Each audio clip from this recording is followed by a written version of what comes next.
let's do this. Oh man, do I have to sneeze? Do I have to sneeze? Oh, I might have to sneeze, which is okay. If I have to sneeze, it's not a big deal. It's really not. I can mute. I'm ready. I'm ready. In theory. So, okay, those things are showing live.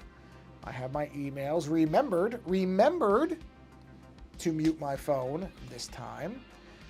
So let's go to here, and I probably have to wait a minute. Oh, that one's ready. Okay, so we'll say okay. And just verify that both streams are active, which I believe that they are, but I'm just going to verify that because I don't like trusting that unless I'm sure. Okay, I see that one's good and that one's good. Okay, it looks like they're both. I mean, the fact that I saw one automatically in the social stream app is a good indicator, but I still don't really trust anything until I see that until I see all my verifications come up. But that's a good sign if I see one. Whoa. Hold on. That's strange. Maybe. Hold on. Did I activate that? Oh, yeah, here it is. Activate. Okay, there it is. So that's the other one. Live. Go there. I see both names. So I should be able to now hit this button. We should hear a sound. Okay, we heard a sound. Now let me verify that the window comes up and that we see the dashboard. There it is. I'm going to make that visible. And then I need to do my, oh, I forgot about the one dock for the Twitch. Oh, there it is. It's already there. Okay, good, good. All right, so let's do our testing. So let's do TEST1. And there it is. So I can now close this window. And then we'll check this one and we'll say TEST2 and verify. Yes, two different names. So this net window can now also be closed. And then we just need to verify that the Twitch is working. TST3. And it is. So now I am good. I don't have to do anything else. Okay, so let me... No, everything else is good. So we will do this. And everything else should be... So we should see a moose head with a pink background in a second. And if we do, then I think we're good. Hey, look, we're good. Hey, wow. At not even 3 minutes. That's a record. Okay, so let's jump back in to the moose head. Okay. Well, good evening, everybody. Happy Monday. I hope it's a happy Monday for you. I hope everybody's doing well. I mean, there's nobody here, so I'm saying this to nobody. But anybody seeing this later, well, I guess it wouldn't be Monday for you then either. Whenever you're seeing this, whatever day that is, wherever you are, whenever you are, hopefully you are, is this on? Yes. Hopefully you're doing well. I hope you are. I am doing pretty well this evening. The only real complaint I have is that I did some painting yesterday. And I actually managed to, I don't think injure my hand is the right way to say it. Basically, what I hadn't thought about is, because I don't consider right now, as this is streaming, and if you're watching this later, it won't be that much later. Well, it won't post that much later. It is currently November here in Northern California. And the weather has turned, and I'm going to put, I'm mentally putting quotation marks around this, cold. It's cold for Northern Californians or people who are not used to real cold. And so it was 50 degrees when I painted yesterday. So I did some painting yesterday. Oh, I can close. I don't need to have Discord open. I knew that window looked weird. Okay, there we go. Now everything that could interfere is gone. So anyway, so I did some painting. I actually did a first run, a background painting, I should say, for what will be a Vampire Hunter D and or Castlevania, depending on how you want to look at it, inspired painting. And this is because I had done a painting that was inspired by the Skeksis, or Skeksis, depending on how you're supposed to say it. I always said Skeksis, but I've seen Skeksis as well. But anyway, the villain, Castle, Well, I guess not the villain castle, because it then becomes the Castle of Light at the end. The main castle from the Jim Henson film, I believe it's from 1982, titled The Dark Crystal, one of my favorite films of all time. I adore it. It is just a magnificent piece of artistic brilliance. And so I'd done this image of a castle that really came from a Bob Ross stream, what a surprise, where he had this interesting way of painting clouds. And I really liked the way the clouds looked. So I wanted to do another painting with those clouds, but I didn't want to just do the same painting again. So I did this variation of it. Pardon me, I just have to check something really quick before I forget. I just need to see something, because I will forget if I don't look right now. It just occurred to me, so I apologize. This will be very, very quick if I don't verify that I had done this. Oh, I know where it is. So I had done this painting of the Dark Crystal Castle, which came out really well. I was actually very happy with it. And I had posted it, and somebody had said, oh, that looks like the Vampire Hunter D castle from the anime Vampire Hunter D. And I hadn't, and I thought, oh yeah, it does kind of look like that now that you say it. That's true. It does look that way. And then I thought, well, you know what? Why don't I try to do a variation of that castle? Because the image that this individual had sent me had this very, very large striking moon in the background. And I thought, ooh, that is interesting. Why not try to do that castle? Because I had a great time painting the Dark Crystal Castle, so why not do the same thing? And so I basically did a background. If you've ever seen animation, old hand-drawn animation, or traditional animation, so I shouldn't say old. Traditional animation, the way a lot of it's done, is the static background is painted. It's a painted background, and then the animation cells, the things that have to move, are put onto clear sheets that are put over those backgrounds and then replaced to make the motion. So I used a similar, not animation, this is not going to be animated, but a similar idea where the background that I painted on Sunday or yesterday from when this stream is being recorded, and there is a video of it that's on the YouTube channel that you can watch, because I figured out how to make the GoPro. I almost said Bro-Crow. The GoPro, I figured out finally what I was doing with the GoPro, and it actually worked fairly well. And so I recorded it, so you can go watch it. It's about a little over an hour long, and you can see the actual process of me painting this background image. And so this background image, I just realized I need a different color for this. The background, don't I? Yeah, I do. Do I? Yes, I do. So the background image, let me grab this, and let's come to here, and let's go on top of that, and then we'll do an assist here. I'm gonna lighten this up. So that background image is in oil. So it's an oil painting.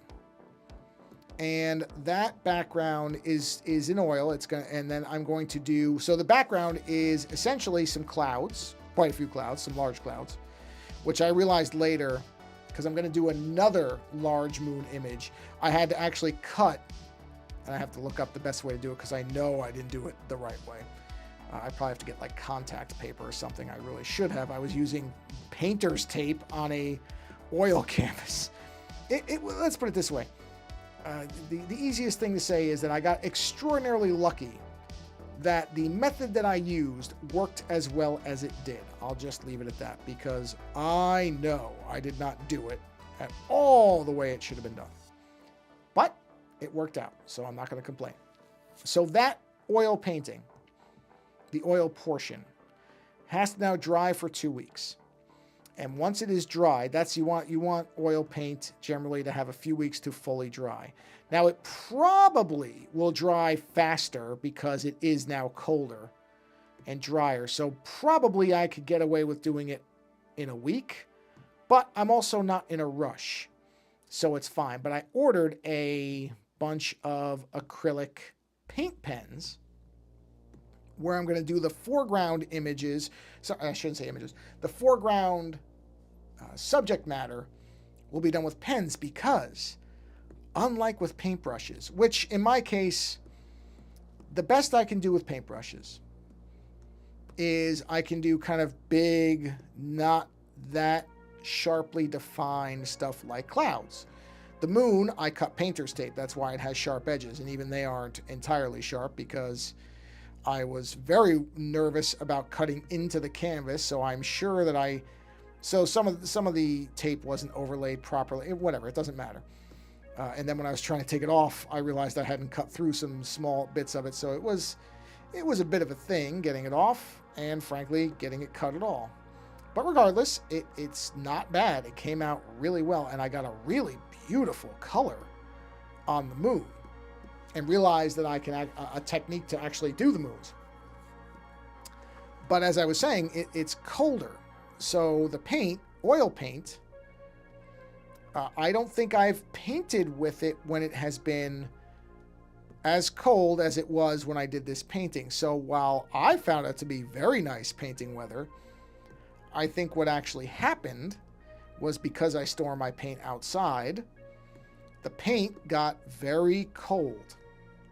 And so while you do want oil paint to be firm to a degree, it, I think, started to get too firm, where when I was applying it to the canvas, it was taking a lot of brute force to move it around, because what I was doing was the beginning, and you'll see this if you watch the video on the YouTube channel, you'll see this. I was laying down transparent colors for background that will then pick up any light opaque color that goes over them. So white in this case, but I may mess around with different colors and see what kind of effects I can get. I think that's what I'm going to do on my next one. I think I'm going to start playing around and see what the color looks like. It might be a really bad idea. I actually have some small canvases that I'll probably practice on just to see what the effect looks like, because I really don't know. And I probably should make sure it's not going to be a disaster before I, blow it on a giant canvas. But in any event, so when I was trying to lay this transparent paint, because you want to do a coat, not a particularly heavy coat. I mean, you can, but generally you're aiming for a thin coat, just enough so that if you put your finger on it, which you'll see me do in the video, if you watch it, you'll see me put my finger on it. I don't know if the video is going to pick up, but you want to see some color, but you don't want it to be really dark, or you've put too much and it's going to dominate whatever you've done. You want it to be more of kind of it should be kind of mixing with the color, not just completely overpowering it. But that process of me trying to get that paint to spread evenly, I had to use so much force on the brush, that's not a problem from the canvas side. You can drive a brush into a canvas. I have learned that you can be pretty forceful and in some cases you want to be very forceful with the actual brush. It's not going to hurt the canvas, except of course that I had cut that painter's tape, and I was really worried that if I had cut too far, that pushing on it with the brush would actually start to damage the canvas. And I'm not 100% sure that I didn't do that and didn't damage it, but so far it seems okay.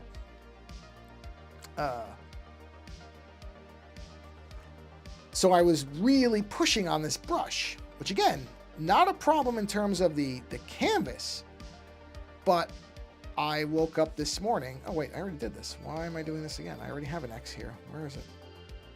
Sorry, I didn't realize I looked at the X and didn't even think about what it meant. It meant I already had this.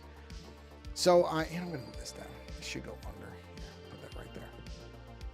So I woke up this morning and my hand, luckily it's not throbbing sore, but if I put it in the position like I was holding a brush, I get a nice little kind of throbbing pain in it.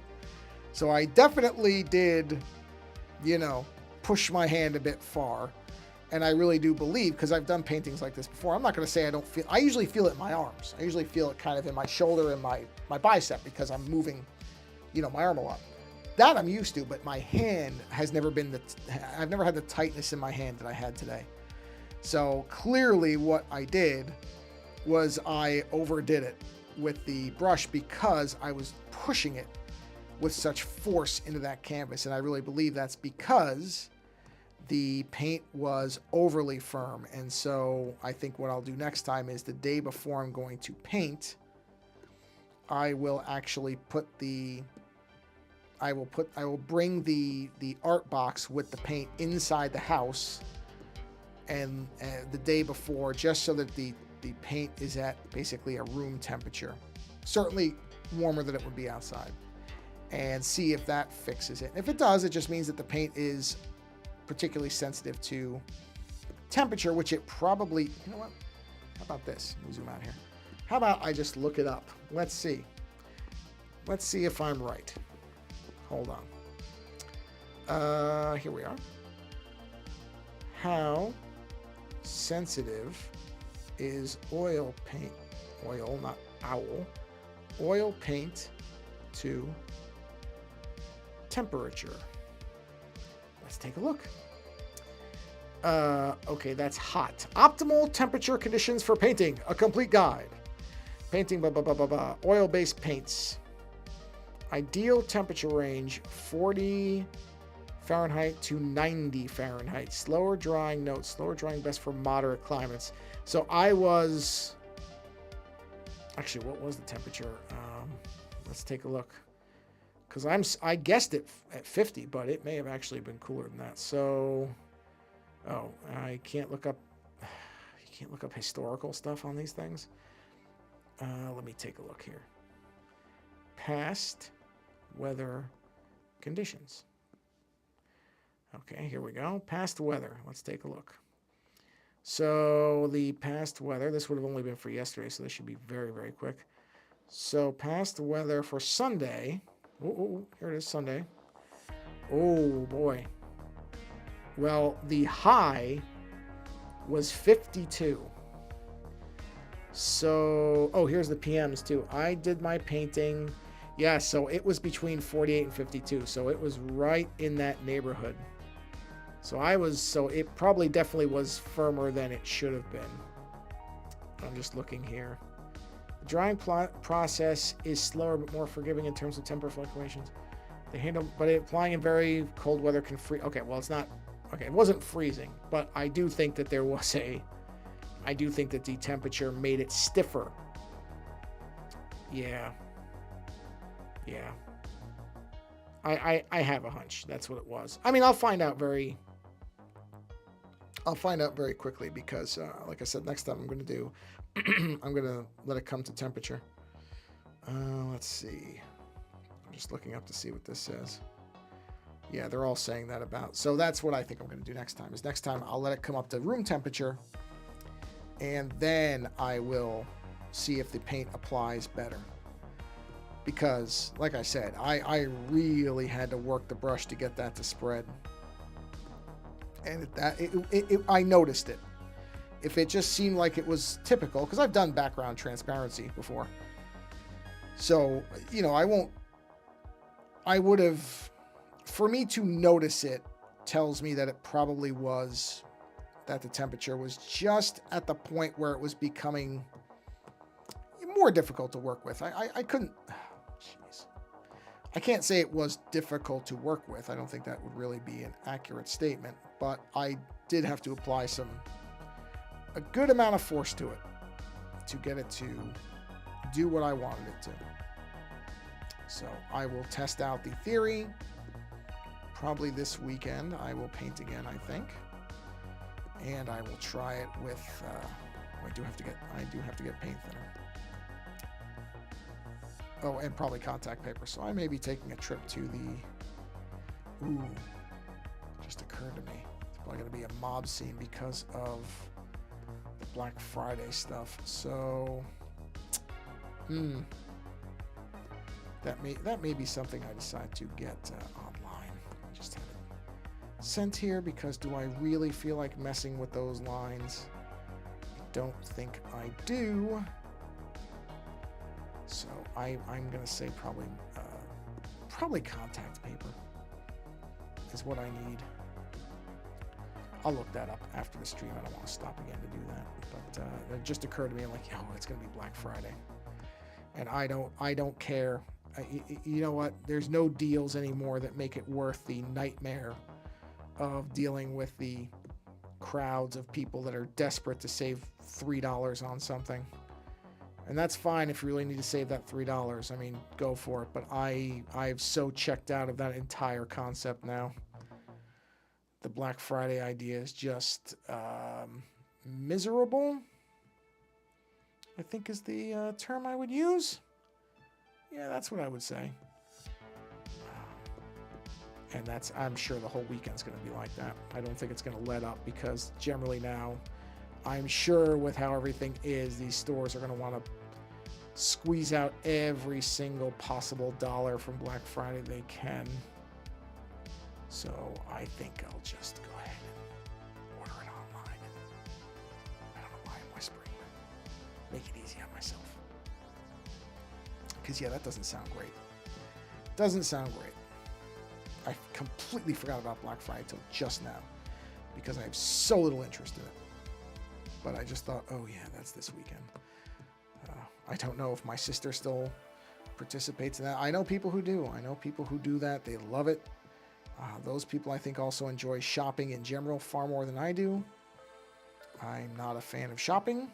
I don't find it to be fun or anything like that. It's, you know, it's not that I don't buy things or whatever. I do when I need them, but I don't, you know, I want to be in and out. I'm not somebody who needs to wander around and, you know, peruse the store. I generally go to a store with an idea of what I need so that I can get in and get out and be done with it and not be stuck, because that just to me does not sound like a fun thing to do, is be stuck in a store. You know, with a bunch of people that are all, especially with people who are looking for deals or whatever. That's just not for me. Nope. Not at all. Yeah. It's just not. So I'm gonna go ahead and pass on that. I'm just making a note on my phone to get contact paper. I really don't want to do what I did last time with the painter's tape. I think that worked, but I don't think it was a great idea. So I'm not going to repeat that mistake. Where are those eyes? There they are, right there. Okay, let's switch to here. Let's grab this. Let's color that in. And then probably I forgot to do the... Oh, I did that one. Okay. I was going to say I forgot to do the assist on that last time, but I must have fixed the one. Where is this? There? Yes, it is. Okay. Color. Thank you. All right. So, yeah, like I said, it's... I know people who really... If you enjoy the shopping experience in general, if you like being in a store and kind of looking at stuff, then I'm sure that... And I kind of... I do remember going to some Black Friday stuff with my mother when I was younger, and there was something kind of appealing about it, of just being in the middle of all these people and everybody's kind of looking for deals and, you know, and you're trying to... I mean, it's a lot different now than it used to be, too, because when I was younger and I actually enjoyed it, that was well before shopping online was as common as it is now. I mean, you could shop online. But mostly what you were doing was doing, you know, you were like doing store pickup stuff. It was a lot of that. And you did not, at that time, not everything was on the website. So it wasn't like now. Yes, making myself seem old, which I guess I am now. But at that point, a lot of stores did not have their entire inventory on the website like we're used to now. I mean, now you can go to, like, let's say a Target or a Best Buy or whoever, or Walmart or anything. And you basically can find out if something's in stock right then.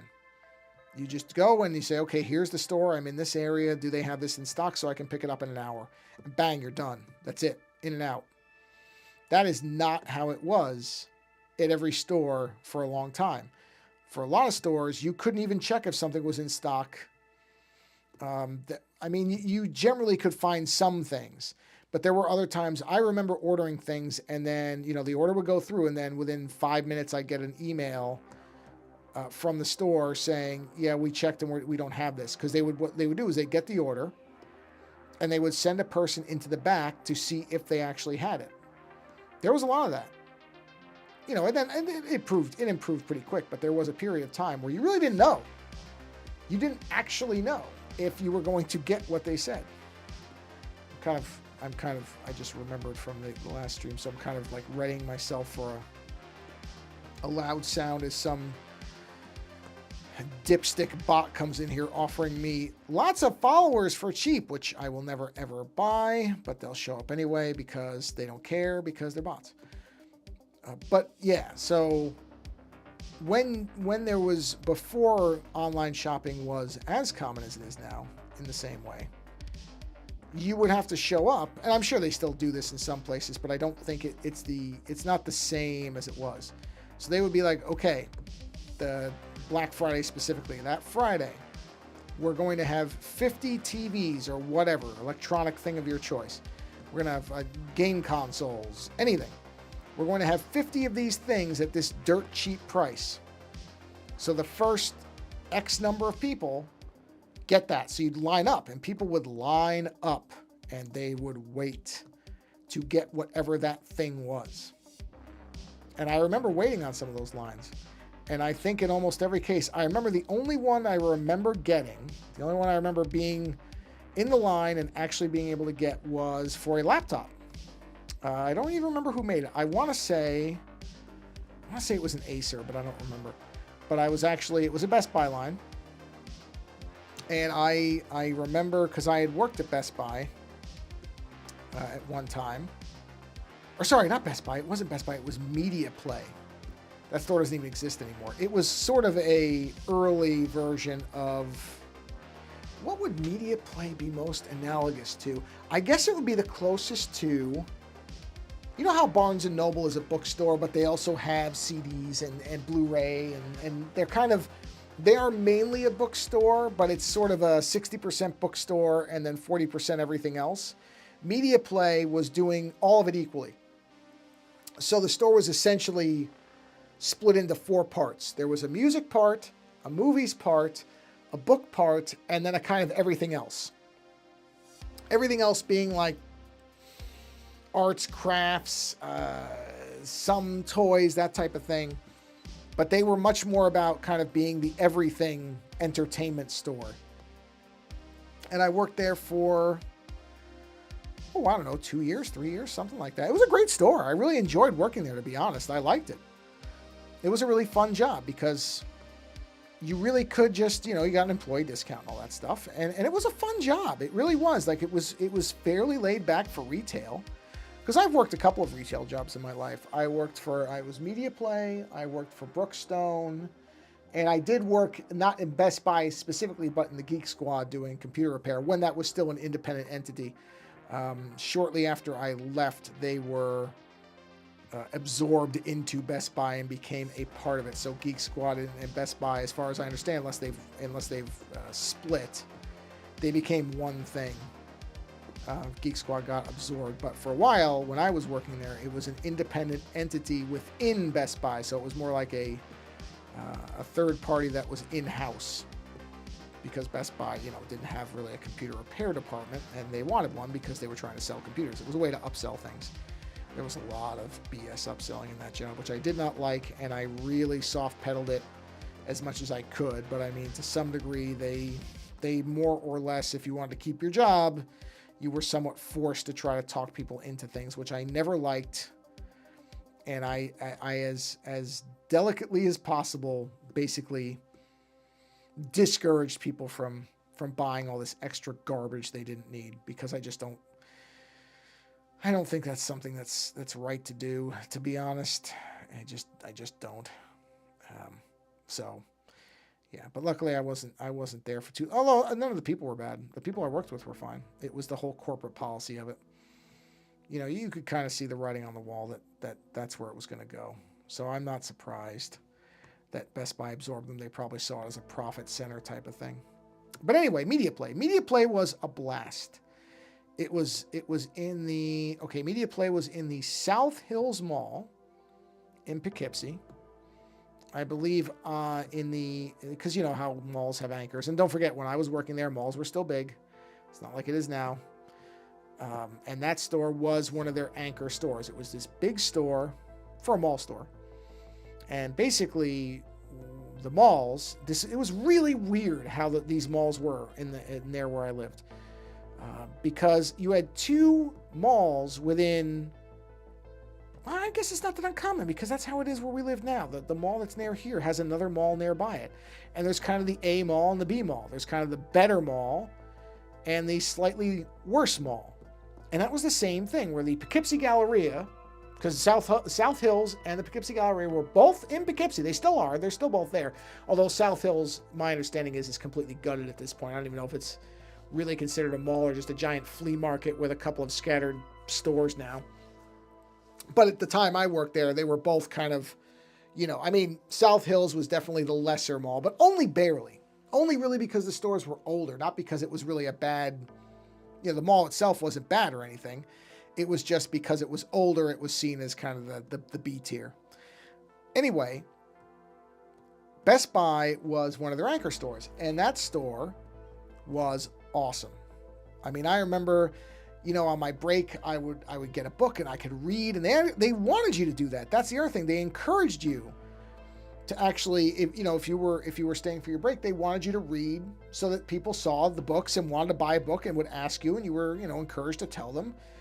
And it was, I liked the fact that it wasn't really, they weren't really trying to make you upsell things. 72 is empty. Okay, good.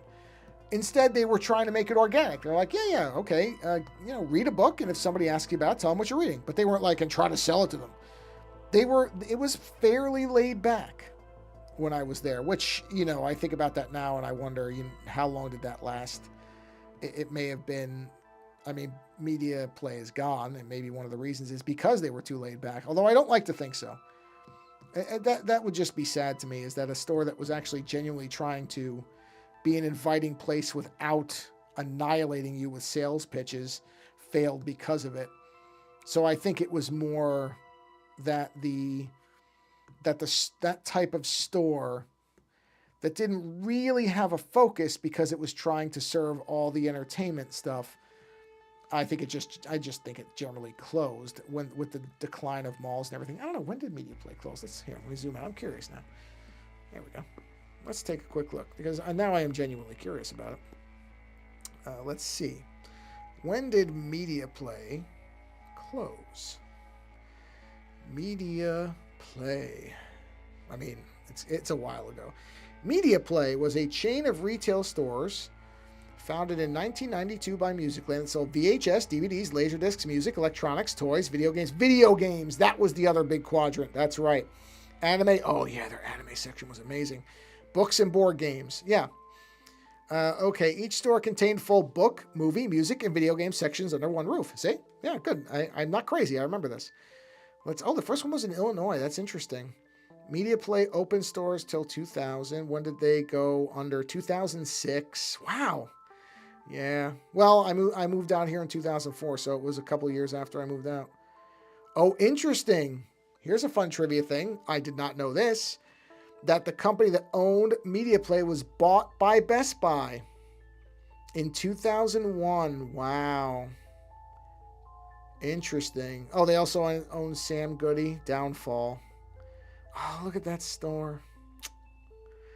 Store faces strong competition, particularly from like Amazon. Yeah, that's what it did. That's what did it.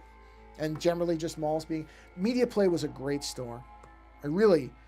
I of all the places I worked, as far as like the retail jobs and that type of thing, Media Play far and away is the only one that I really have any nostalgic love for.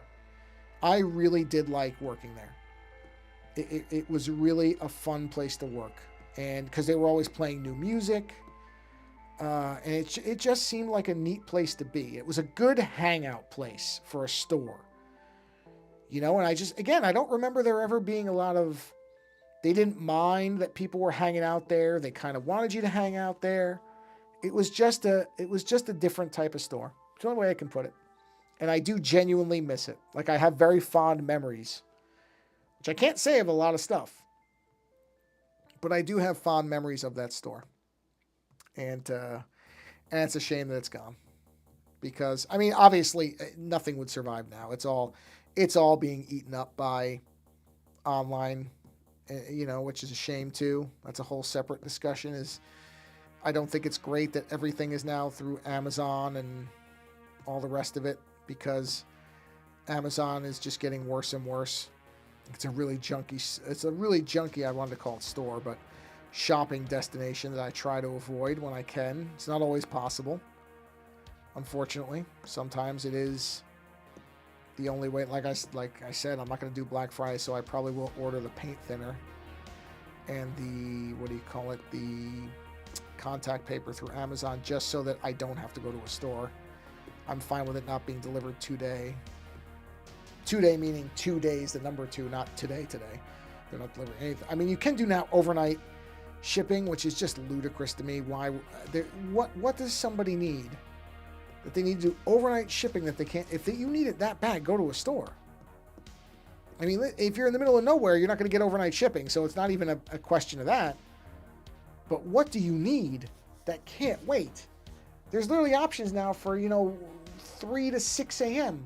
For what? But what do I know? What do I know? It just doesn't make any sense to me. But that's just me. I'm probably going to have to double up on some of these color layers, because I can just tell right now there's no way I will have enough layers to do all this. So let's go ahead and brighten that just a bit. 55. Push the saturation up a little. Resample. There we go. But yeah, media play. And I so remember that place. I really do. I have such a... I mean, part of that too is that the South Hills Mall in general is a place I have a lot of fond memories for. It still exists, I believe. Well, hold on. Now I got to see this. Now I got to look this up. Sorry, this is becoming the magical memory tour. But I'm just curious, does the South Hills Mall still exist? Or have they torn it down? Look at that. Good old media play.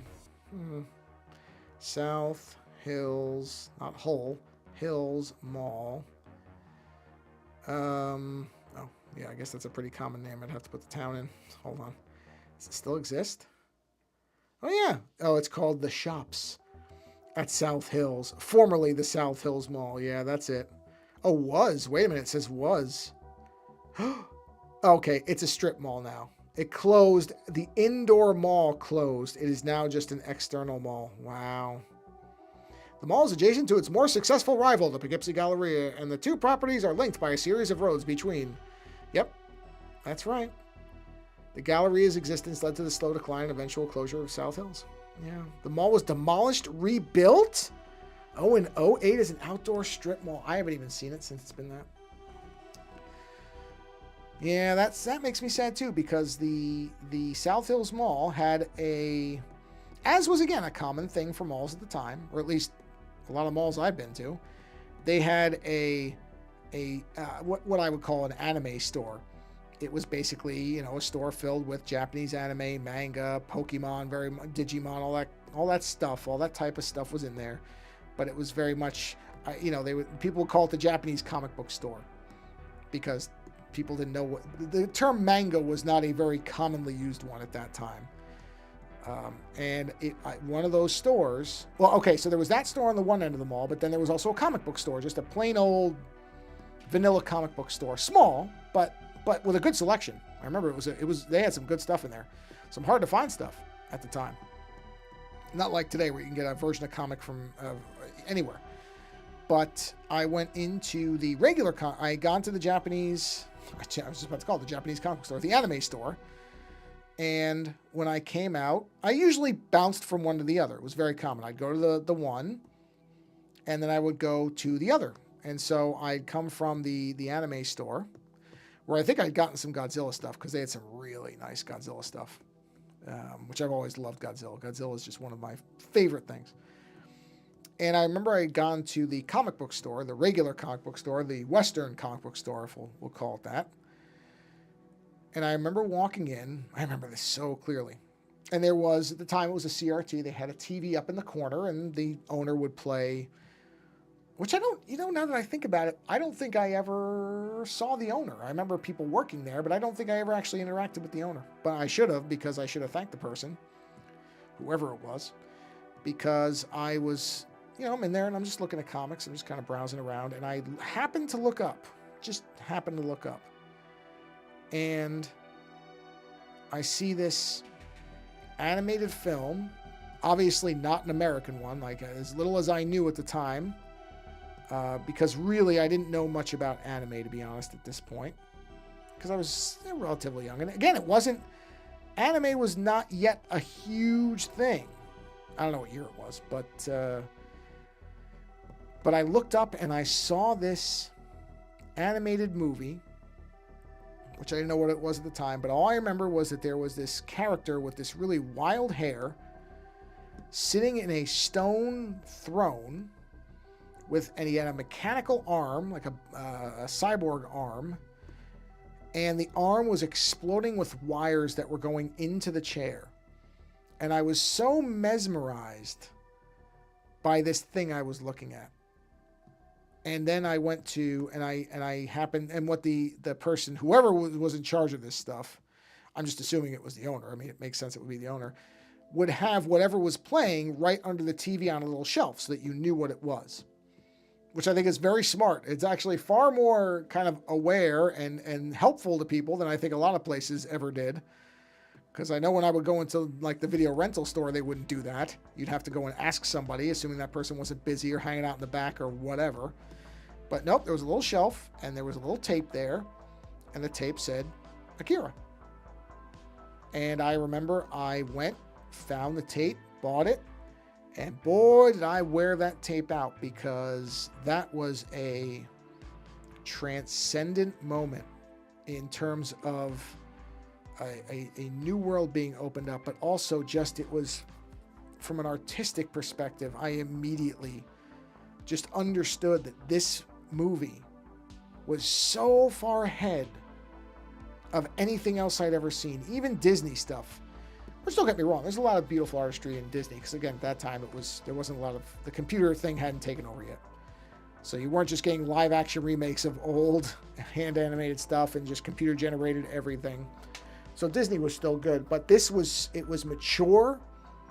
It looked like it had an edge to it. It was so gorgeous. It's so hard to communicate that like seismic reaction I had to seeing Akira for the first time. I vividly remember it. I remember every bit about seeing that movie on that little TV. Oh, I mean, it really wasn't that big, small of a TV. Compared to today's TVs, it was tiny. For the time, it was it was probably a 24-inch maybe television that was mounted to the wall, which at the time was a perfectly fine television. Now we would think of that as very small because we're used to giant TVs, but at the time, that was not considered a small TV. But I remember watching that. I remember watching that so clearly, and just again entranced. I don't know how long I stood there for before I was like, all right, I'm just going to buy the tape. But it had to have been a good 10 minutes where I was just staring at this thing. And there was nobody else there either. It was a strange thing. Because that store was rarely empty. But I happened to catch it when there was really nobody in there. And so I was just this young kid just staring at a TV with this movie on it and just being transported to, what this thing was and experiencing this thing. And I remember that so clearly. And it was, like I said, to the point where I can remember it very, very vividly right now. Just talking about it, I remember it so clearly. It was great. It really was. Yeah, now I'm thinking about like media play and all that stuff. All that stuff is all mixed together for me. I'm sure it's like that for everybody. I think everybody has those places. Those places that you remember very fondly. For a lot of people, it's the video store. Like my friend Len Kabazinski would say, I don't know why I was having problems pronouncing his name right then. Len Kabazinski would say, like, the video store was for him and his brother, I think. It was where they got into ninja movies. And for a lot of people, the video store, if you're into film, that was a big thing. So it was either movie theaters, depending on how old you are, might be a movie theater, or it would be the video store. That's what it would be. So yeah, Akira. Seeing Akira on a VHS, because that's what it was. It was a VHS tape at the time on a CRT. And then I went home, and my parents had a... Well, it was definitely bigger than a 24-inch television. It might have been a 36. I want to say it was a 36-inch television. I remember watching that and be like, wow, look how much better this looks on a big, quote-unquote, screen. And my father did have really good taste in TVs. Like, my dad didn't just buy the cheapest TV. He actually wanted to get a good TV. So it was I believe that one was that was a Sony. I think all of the TVs in our house were Sonys. Yeah. Now that I think about it, they were. I had a Sony for a long time. I actually brought that TV out to California with me. I liked it so much. Which was not the lightest TV in the world, so that was a bit of an effort, but did bring it out here. And really, until we went to a flat screen TV, that was my main TV. It was Sony Wega 36, maybe? I don't remember. It was heavy. I can tell you that. It was a heavy television. I remember lifting that thing and being very worried I was going to drop it. Yeah. Big, heavy TV. So, yeah. But, watching Akira. And working at Media Play. Those are great memories. Because like I said, I don't think a lot of people will... Actually, maybe that's not true. Maybe I'm completely wrong about that. Because my wife has good memories of working at the pizza place. Where when she grew up, she worked for a pizza store, and she has fond memories because she worked next to a yogurt shop, and they would make all these yogurt flavors and stuff. So I shouldn't say it like most people don't. Maybe everybody does have one or two jobs that they really fondly remember. But that was, the Media Play was definitely mine. I remember it was, and I worked with a lot of, I mean, I can't remember really any of them. Like, I'm not even gonna lie and say I can really remember names or faces even.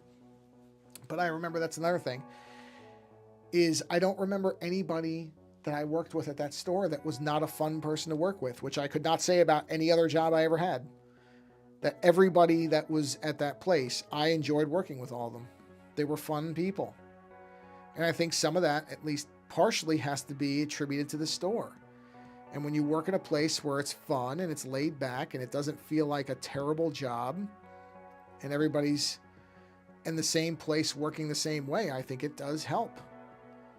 So it probably was a byproduct of that. But like I said, I really can't complain about anything in that store. There's nothing bad I can think about it. Yeah, boy. That's the one thing when it comes to like time travel. There are these like everybody, I guess, these moments. I would not mind going back and kind of as myself experiencing a day working there and seeing how it is to see it as an adult, and maybe I wouldn't have such fond memories. Maybe it would not be the same. So maybe I'd want to have the enthusiasm of when I was younger working there inserted into my adult brain, just to think about being at a job that was as fun as that one. Because that was, I mean, even then, I think that was a rarity to work in a store like that was as fun as that one was. Yeah, probably not all that common.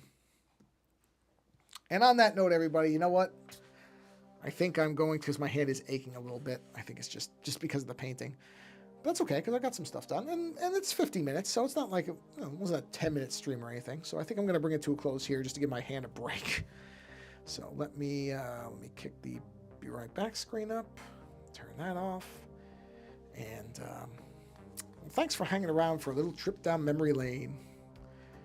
I'm not really somebody who does a lot of the nostalgic thing. I don't get hung up on that too much, but I have to admit, Media Play is one of those places. I probably not on here, but I know I've talked fondly about it before because I do genuinely remember enjoying that job. And I don't know how many people can claim that they had a lot of jobs that they genuinely liked, but that was one for me. So anyway, on that note, I don't think anybody was on the live stream and never saw a thing that alerted me. So, although I don't even know if I have that set up correctly. So if nobody was, that's fine. If you're watching this later, that's perfectly okay. Really doesn't matter to me when people find my stuff. I appreciate people watching whenever. And yeah, so on that note, as I typically say, or I try to, I will encourage you to find a creator that you like and support that person in some way. And I'm not talking about me because I'm doing fine. I'm very, very fortunate.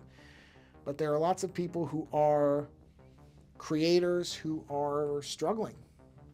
Unfortunately, being a creator is just, I doubt it's ever been easy throughout history. To my knowledge, it never has been, but it's certainly not easy right now. There's a lot of stuff, just the general pressures of making a living on top of all this AI stuff and the kind of persistent underappreciation of the wonderful contributions creative people make to our lives. It's so easy to overlook it. It really is. I'm not going to pretend I've never been guilty of it either, and I'm somebody who does creative work. So find somebody who is trying to make a living being a creator and try to support that person in whatever way you can. And like I've said many, many times, but I will re-emphasize it just because it is actually the truth. That does not automatically mean money. You don't always have to do it monetarily because not everybody has money to donate to somebody else. That doesn't have to be the only avenue for it. If you can, great, do so. But if you can't, then resharing somebody's work, or, telling somebody else about somebody's work that you think might like it. These things, they all contribute because it's, if you can bring new eyes to somebody's work, that's good, and you should. And like I said, it doesn't have to be money, because I think that's what a lot of people just default to is, oh, well, if I can't donate money, they're not going to appreciate just that I'm reposting their stuff. Yes, they will. Yes, they will. I promise you. They will appreciate whatever you can do. So whatever, even just sending a note, an email, or a message on whatever social platform or whatever the people are on, or maybe they have their own website, that type of thing. However it is, take the time, just even if it's just 5 minutes, to write a 2-sentence thing, to somebody, just to say, hey, I really like your work. I appreciate it, and it's great stuff. That type of thing can go a long way. You might not realize it, but and I've used this example before because I know for a fact this has happened, that you might send that note right when somebody is really struggling with whether they should just give up on what they're doing. Like they're having a hard time with it, and they're not making a lot of money from it, and they might be sitting here going, do I really, really want to do this anymore? Maybe I should just stop and give up. I mean, give up is probably the wrong word for it, but you just never know. So if you have the means, however it works, whatever makes sense for you, to be able to support somebody, then you should do it. Just take the time, and whatever makes sense to you, reach out and support an artist if you can, because I guarantee you they will appreciate it. And like I said, you never know how far even the smallest thing, even just a sentence or two, you just don't know how far that's going to go. And if there's any possibility that you can make a difference to somebody, in general, you can go outside the creator space. If you have the ability to make somebody else's life better in some way, you should always take it. So whether that's with a creator or anybody, there's the broader thing. If you have any ability to make somebody's day better, it doesn't matter how big or small it is. Those small things add up to something big. So do what you can. Oh, jeez, I just hit the mic stand. Luckily, it's not the mic that I'm using. But that's probably my sign that now I'm just babbling. So I'm going to end the stream now. And like I said, go support a creator. Go make somebody's day a little bit better. On that note, thanks again for being here, whether live or later. Doesn't matter to me. I just appreciate you stopping by. And until the next stream, take care.